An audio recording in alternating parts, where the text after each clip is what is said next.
Hi, I'm Greg Peele, otherwise known as Peele. I'm the co-founder of the Meredith Music Festival and a very long-term friend of Chris Nolan's. How did you meet Chris? I knew of Chris when we were both in Ballarat. He was a couple of years below me at St Patrick's College, and I was across the road at Ballarat College. Didn't get to know him well until we all moved down to Melbourne though. He came down to Melbourne to go to Monash University, and I'd been there for a little while already, and we met at Mannix College. Well, as I said, I knew of him beforehand, but we formed a stronger friendship there. So you wouldn't have known Chris when he was the college captain of Not St. well, Pat's no. and- As I said, I knew of him just through sporting events and the name, and everybody knows everybody's business in Ballarat in the private schools up there. But I knew of him, but didn't know him that well back then. So tell me about the Meredith Music Festival and Chris's love for music. Yeah. That was part of our friendship in Melbourne. We spent a lot of time together watching music and getting to know various members of bands and that sort of thing. And at one stage, I was talking to Chris about an idea I'd had to have an event or a gig out in the bush. And I knew Chris had a strong connection to music, and the Nolan family were pretty good at hosting music events out on the farm. And he piped up with, I've got the venue, and we started from there. Set up the music festival, which is a multi-day camping festival.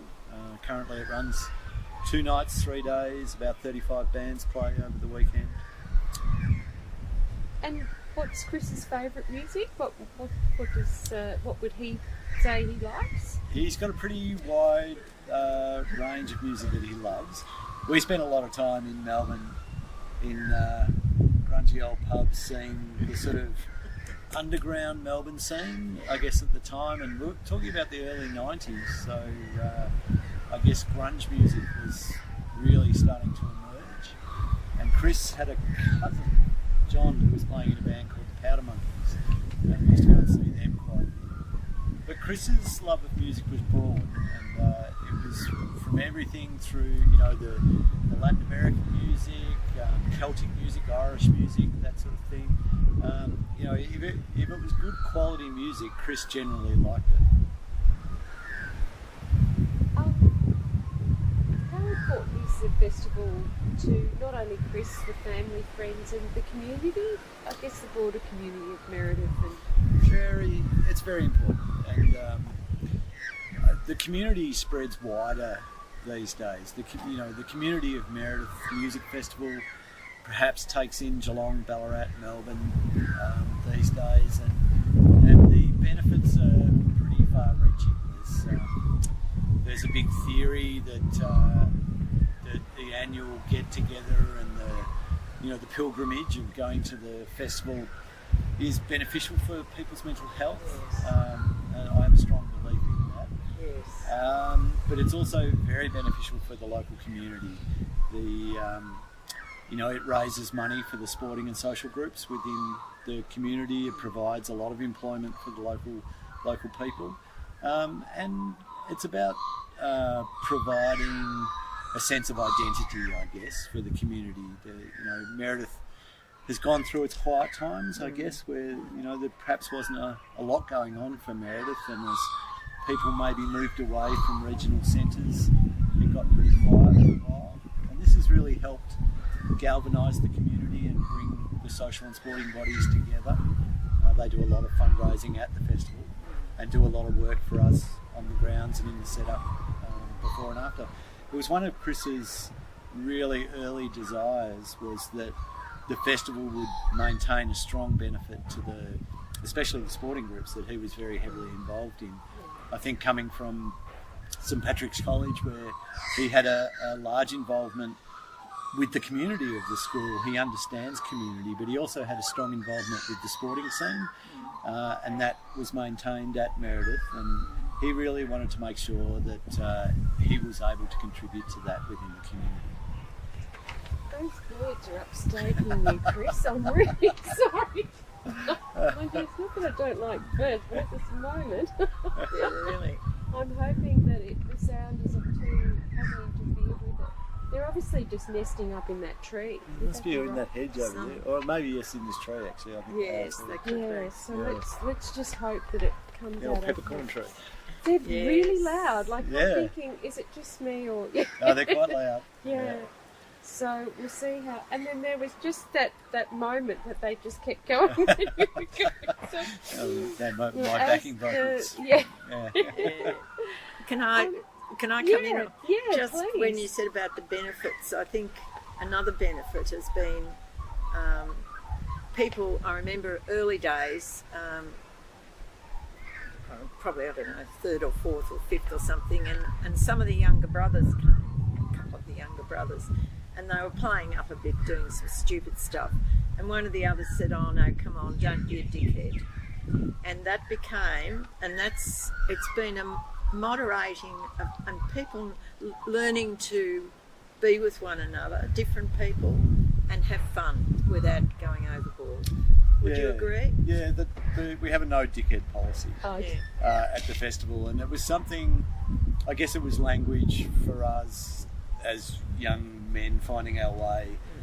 That whole thing around, because often in a school environment or something like that, if you're told what to do, sometimes the rebellious part of you wants to do the opposite. And so we found a language that spoke to people, and we talked about not being a dickhead, and it actually got formed into a policy at the festival. Yeah. And it's now copied by major sporting events, huge events all around the world have a no dickhead policy, and I think it comes directly from us.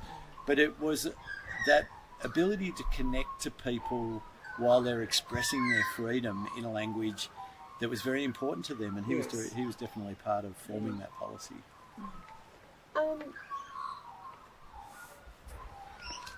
So, tell me about your son Chris and growing up and living in your schooling in Ballarat. How was that? Well, Chris grew up on the family farm, which was, I don't know how many k's from the town. 45 minutes from Yeah, Ballarat. from Ballarat, and probably 10 to 15 minutes from Meredith. And he went to a single teacher state school for primary school, and he was on his own in the class after about grade 1. So there was never more than about 20 kids, 25 kids at the school. And they had some good teachers, just a single teacher. But they had some good teachers, and so he sort of got, learned a bit about doing, mixing with other kids, mixing with their parents, and looking out for the new ones, the young ones. And I think that was pretty important for him. Would you agree? Yeah, I think so. Yeah.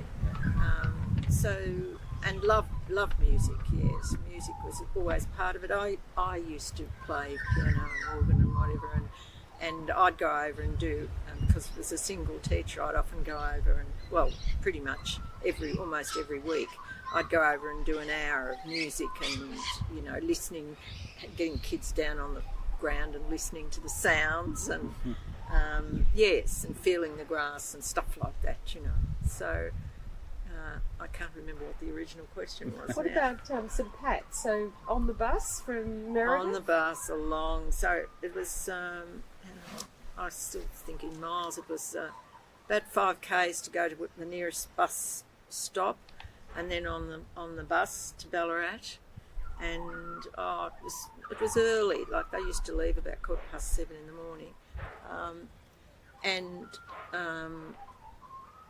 yes, I think being busboys was a bit of the colleges, and I'm sure college would be the same. There were the boarders, the city day scholars, and then the out of towners, the country ones, the busboys, or girls. Yes.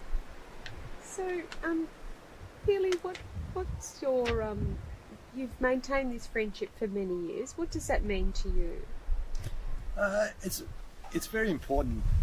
I guess there was when Chris suffered his illness, there was a real point of contemplation and thought as he, as it became more apparent what Chris's injuries were, because it was a significant shift in what the friendship was. We had a very active friendship. We did a lot of things together. We travelled together. We went and saw bands together. When I was living down the coast, he would often come down to the coast and visit and that sort of thing. So trying to make sense of what our friendship was after his illness was really tricky, especially at that age, because you're mid-20s and I guess voice and opinion is so important at that age. I guess I was very careful of not letting the friendship just become charity. That it truly had to remain a friendship, and it has to this day. Chris was in so-called coma for 6 months. He woke up, as it were. He laughed at a joke his cousin had made in the room on the eve of the 6 months. So he was in Hanoi. We got him airlifted to Singapore. 3 weeks in Singapore on life support, and then an awful trip home, medevac sort of, but in a Qantas plane, and then to St Vincent's, and he was on his own in a private room. He came home with an E. coli they hadn't seen in Australia, so he was nursed in sort of isolation. And yes, it was just, we just didn't know. Nobody had gone before him, and sort of there was no certainty. There was no certainty, and no path to follow, really. Was there? Nobody could tell us what his ongoing prognosis was, even day to day. They couldn't tell us whether he was going to get through, whether he was going to recover. So it was a really awful time. And the night that it was late, I'd gone out for dinner, and Podge, his cousin, was in the room, and my sister, and she said that picture that's there with John and Jack leaning out the window, and Chris in the white T-shirt sort of giving him instructions on what he wanted him to do for a festival. And my sister said, "What do you reckon's happening in that photo?" And Podge, the young cousin, said, "I reckon he's saying, 'What the F you want me to do now, Jack?'" And he laughed from the bed. And they rang me, and I said, is it just laughter? I thought it might have been I couldn't believe it. I'll never forget it. And I came into St V's, and there wasn't a dry eye in St V's. Yeah. You'd woken up. You were there all the time. You just didn't let on, did you? He was attracted to law. I think Chris had an incredible sense of justice. Yes. And through his travels, he spent a fair bit of time in South America. Central America. Yeah. And even then going on to Vietnam. And he understood human plight, I guess. And his sense of justice perhaps went beyond the bounds of strict law, but the law framework was really something he could work within. I think also there was you're on the mark. There was a social aspect to it as well, because it is a social occupation. You're dealing with people, talking to people, finding out their stories. He loved finding out people's stories. And perhaps as a result of his positions at St Patrick's College, where he'd been involved in the captaincy of the school and that sort of thing, he was very engaged with people and finding out who they are and what they did. It used to always amaze us. He'd come down to the coast and we'd have a party or whatever, and he would meet up with friends of mine that he may not have seen for 6 months, and he would remember their name, he would remember what they did, and he would remember their last conversation. He had an incredible knack for being with people and remembering people. Very personable person. we always used to laugh that with those qualities he would be the next Prime Minister of Australia. We're still waiting for that to come around. And Hanoi, what was the attraction to Vietnam and Hanoi? I think it was the law, and they were just opening up in Hanoi. They were paving the way. They were setting up a new firm, and so all that kind of groundbreaking kind of work would have appealed to Christopher. Yeah. He wasn't one just to sit back and follow a routine. So the opportunity to go somewhere that was a little bit challenging would have appealed to him at that stage. And he loved travelling. Like he was a good traveller, and he loved travelling. He wasn't afraid to. When I say take risks, I'm not talking about dangerous risks. I'm talking about calculated risks, and he wasn't afraid to travel and get out and about to places that in the 90s some people may not have gone to. He was prepared to go and have a look around. And so you travelled with him in some of those places? Not so much overseas. We travelled a little bit in Australia together. We were on different programs, unfortunately. He was in Central America, I was in Asia, and then I think he then went to America and I was in Europe. So we were on different programs at the time, which was usually following a love interest of one kind or another. But we spoke a lot about travelling, and prior to him getting Crook, we were talking about travelling together, and we were, for about 12 months, we'd been putting together a plan to travel to India and go to the Royal Enfield factory, which is a motorcycle factory that's in India. It was actually a British motorbike that, when they stopped making them in England, they moved the whole factory to India, and they make them to this very day in India. And we were going to buy a motorbike in India and try and ride it back to Australia. That was the plan. Oh my God. So you did a bit of travelling in Australia together? Where did you go? Mainly, Chris did a big trip around to the west that I was away overseas for, but we travelled up the east coast together, up around Byron Bay. A lot of road trips. We would do a lot of road trips, just go to a country town, watch a cricket game or something like that. But yeah, road trips up the east coast, great fun. It was a lot of fun. Yeah. Chris loved to drive. Had a crappy old HR. HR,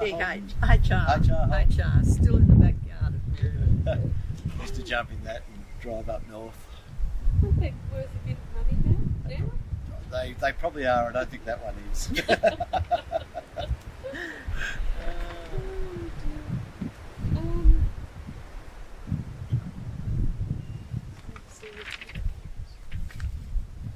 Tell me about what does Chris want group and how it works to support Chris now.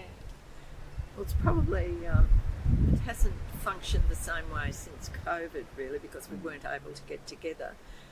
But it started, people were saying, what can I do? And I'd moved really from the farm. I was getting back to the farm. John was on the farm. I was down here renting a little flat for a while, and until we finally bought a house up in Coburg, but that was a few years on, when we realised that Chris, once he woke up at St V's, we realised that there was nowhere for him to go. I mean, I thought I knew my way around, but except a nursing home. And I became a founding member of the Young People in Nursing Homes Consortium. But, sorry, you're going to have to take me back to the question. What does Chris want? Yeah. So different people have been saying, what can we do, what can I do? And he had lots of different groupings, didn't he? Friendship groups, yeah. So I invited my husband. Jack was terrific, but he didn't sort of like asking people, did he? He'd offer, but he didn't. And I said, I'm going to ask people. Well, he said, you can't do that. I said, yes, I'm going to. They can always say no, and I tried to make it people could. Anyway, we finished up with about 16, and we used to meet, well, we met monthly. So what does Chris really want, and how can we get it? And we got a lot of stuff. We had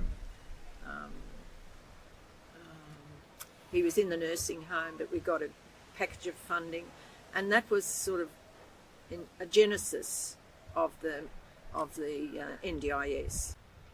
There were small programs in the ABI Slater Recover program was going then. That was a good one, but it was for people with severe ABI. But there was still nowhere for them to go, and so we didn't want a nursing home. But the point was that Chris needs that level of care, and so it's been a long journey really and a tough one. So the nursing home in Fitzroy was terrific, wasn't it? It was close to everything. And, it was about 30 beds, I think, and then that closed. Melbourne City Mission closed that, and so we looked around again. Yeah, it's been a tough road. Was Chris disappointed about moving out of Fitzroy? Do you think he would have... Why did it close? I just noticed that he seemed to be sad when you met him. Yeah, there were good times there, weren't there? Some funny people and some characters, because we lived in the country. Chris wasn't too upset by oldies, there's old characters and there's young characters really, aren't there? And so he wasn't one of those who'd only socialised in his own age group. Definitely. Yeah. So cross section, old and young. John and I were a bit the same. Yeah. Yeah. That's right. I guess where the What Does Chris Want group became critical was because the only available accommodation for Chris was aged care. Yeah. And he was in his mid-20s. Yeah.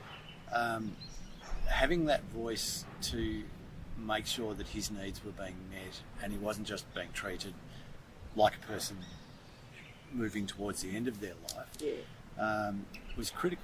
And Mary was a huge mover in becoming a voice not just for Chris but for other people with acquired brain injury, because there was a real gap there for the ongoing care of people with acquired brain injury, especially younger people, because there was no facility to house and look after people in that situation.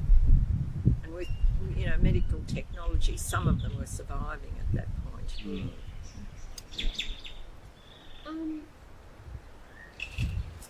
You're also the founding member of Young People in Nursing Homes. Tell me more about that consortium. Well, there were a few of us, there were service providers, and I was probably a bit of a prime mover in that. But I just felt you can be on your own and you're nowhere. If you get together, if you've got a common, and you learn more, and there was some good research coming out at that time about people with brain injury, neuroscience. And so there was a Melbourne City Mission man, Chris had his support coordination through them, and I got to know him quite well, and I said to him, why don't we try and get a few together? So that's what we did. So it was the Young People in Nursing Homes Consortium was some couple from, it was probably about 10 or 12 people, and then it got bigger, but it was the group that was specifically working for people with nursing home levels of care. Yeah. So it wasn't just ABI. So I'll get you to answer this separately, but why do you think friendships and connections we make during school or during our life are so important? And I'll ask you, Mary, first. Oh, I think, well, in the school Chris went to, he went to this country school where he was the prep, and he got to grade 6, and there were, all the grades were together. So the big ones helped the little ones, and they learned to get on together. And I think, give me the question again. I think you mentioned to me on the phone that they sustain you. You mentioned that to me. Oh, yes. Yeah. If you've got people you can be very isolated on your own and helpless, really. And if people are telling you, professional people are telling you can't be true, it just gets too hard. So then getting people together, and like Peele would have a different relationship with you, Chris, and he'd be able to speak to you in a different way. So the Young People in Nursing Homes Consortium was service providers, case managers, yes. And we formed the, we were about, I don't know, probably 12 or 15 people. But we formed the nucleus of a push to do better. So, aside the support through young people in nursing homes, why are friendships so important? Well, the friendships, I think, are important across the board. I think, we're a species that I think relies on interconnection and community.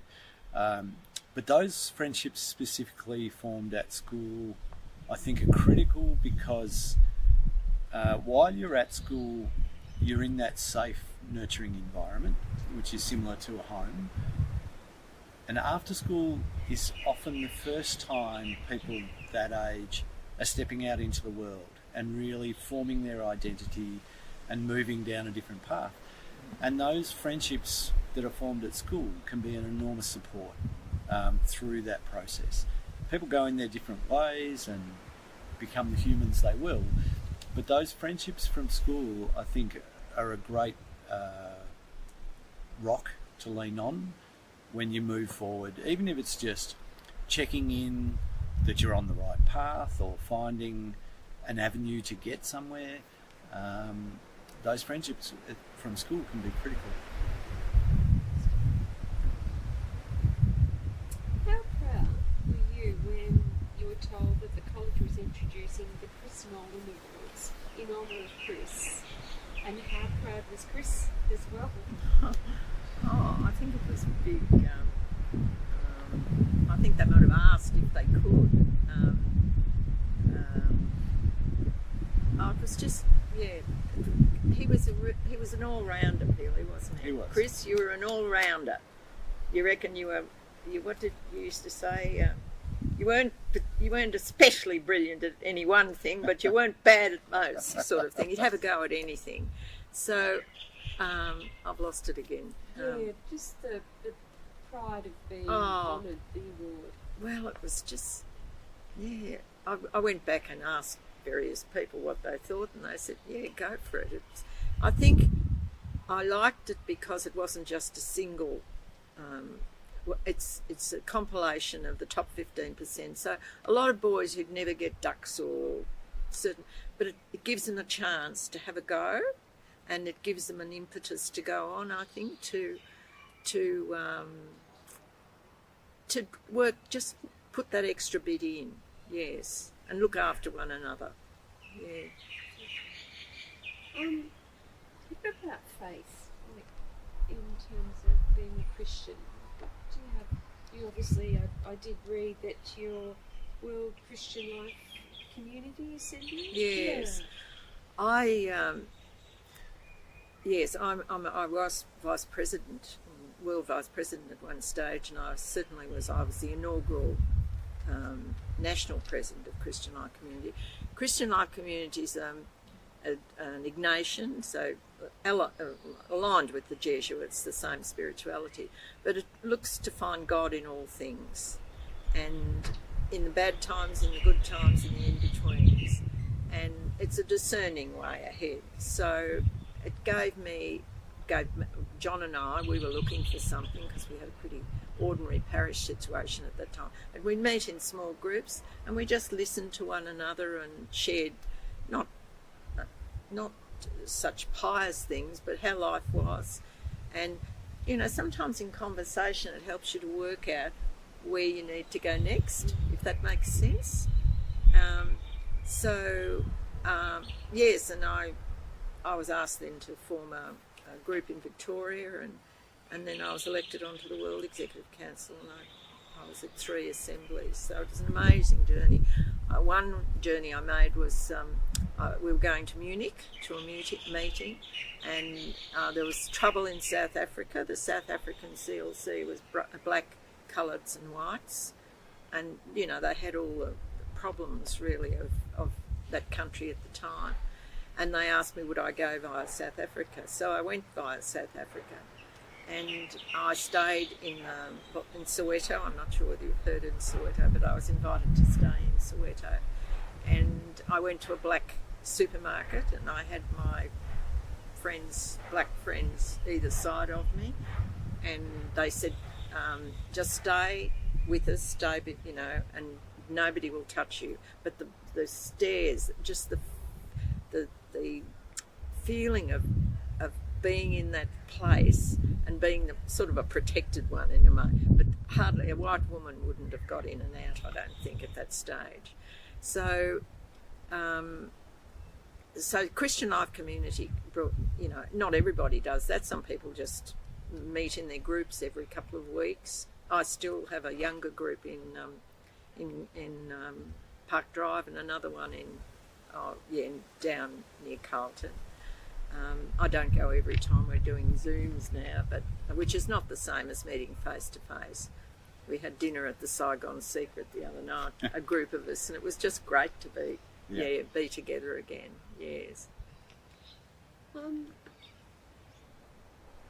So, if you had a message for people, particularly our boys at St Pat's, what would you tell them? For somebody like Chris, what would be your message to our St Pat's boys? I guess If you could talk directly to Trevor, that'd be great. If I go out a shot, I guess you have no idea where life is going to take you, and this is a great example. Chris is a great example of that. And so, being within the community of your school and understanding the benefits of that can set you on a great path for moving forward, because what you get taught in those years is a moral code, and you get taught how to learn. And once you head out into the world, you'll put those things to test. And Chris has had to put those things to test. Nobody would have guessed this was going to happen to Chris. He was an incredibly active, academic, intelligent, sociable person. Nobody would have guessed this was going to happen.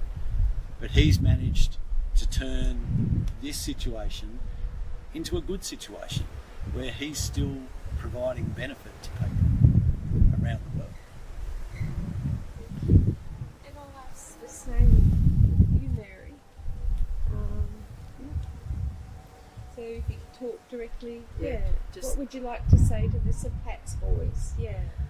I have said, I used to have spoken briefly at some of the presentations, and Chris is pretty much, we've always had Chris there, and I think what I would say is just take advantage of the friendships, form your friends, be tolerant of one another. You're not all going to get on together, but the friendships you make there are friendships for life, really. And friendship is probably, we're no man is an island. We just can't exist on our own. And you mightn't like some things about people. You can't exist on your own, can you? You've been so blessed in all those people you've got. Yeah, you're emotional. So am I now. Oh, you just can't, and that's a measure of it. Now I haven't got a hanky, Chris. Hang on. Wait on, where's your towel? Here we are. Got a towel? Yeah, we've got a towel. The performer comes to life when he needs to. You bugger, you know it. Yes.